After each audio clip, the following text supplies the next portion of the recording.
Heyvanlara qarşı qəddar rəftar edənləri cərimə gözləyir. Azərbaycanda heyvanlara qarşı pis davrananlar qanun qarşısında cavab verir. Bu, Azərbaycan Respublikasının İnzibati Xətalar Məcəlləsi ilə tənzimlənir. Heyvanlara qarşı qəddar rəftar, yəni onlara zorakılıq, xəsarət yetirmək, zəhərləmək və ya digər şəkildə əziyyət vermək inzibati xəta sayılır. Bu əmələ görə fiziki şəxslər üçün adətən 500 manatdan 800 manatadək cərimə tətbiq olunur.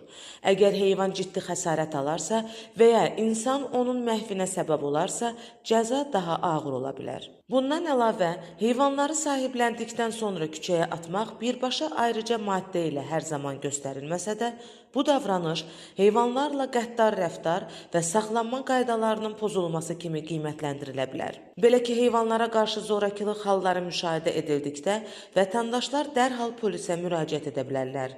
Bu, həm heyvanı xilas edə, həm də qanunsuzluğun qarşısını ala bilər. Bu qanunlar cəmiyyətin heyvanlara münasibətini tənzimləmək və onları qorumaq məqsədi daşıyır.